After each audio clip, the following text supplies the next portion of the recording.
ఇక దివ్య అండ్ సుమన్ శెట్టి గారు రెబెల్స్ లా మనకి అనౌన్స్ చేశారు కదా. అండ్ టాస్క్ కంప్లీట్ చేసేటప్పుడు ఎవరిని ఎలిమినేట్ చేస్తారంటే వీళ్ళు ఎవరిని లైక్ కంటెండర్షిప్ నుంచి ఎవరిని రిమూవ్ చేస్తారంటే కళ్యాణ్ని రిమూవ్ చేస్తామని చెప్పేసి చెప్పారనమాట.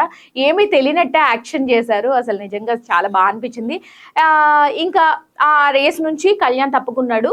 అండ్ ఇటువైపు మనం చూస్తే ఇమ్యునల్ కి వాళ్ళు గెలిచారు కదా టీమ్ ఆ టాస్క్ లో ఛాలెంజెస్ లో.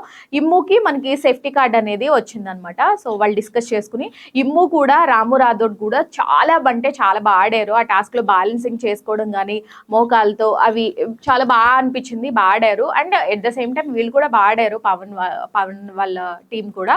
బట్ కంపేర్ చేస్తే ఇమ్ము చాలా బాగా ఆడాడు. అండ్ సేఫ్టీ కార్డ్ అనేది ఆబ్వియస్లీ ఇమ్ముకు వచ్చింది.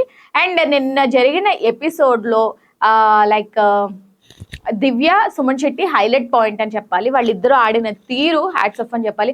సుమన్ శెట్టి గారు లైక్ మిల్క్ ఏదైతే ఉందో హౌస్ లో ఆ మిల్క్ డబ్బాలన్నీ కూడా మొత్తం స్టోర్ రూమ్ లో పెట్టేయాలని చెప్పేసి చెప్పినప్పుడు లైక్ అది ఎవరు చూడకుండా పిల్లిలాగా పాలు తాగేసి అసలు ఏమన్నా యాక్షన్ అసలు చూస్తే క్యూట్ గా అనిపించింది. మీకేమనిపించిందో కామెంట్ బాక్స్ లో కామెంట్ చేయండి.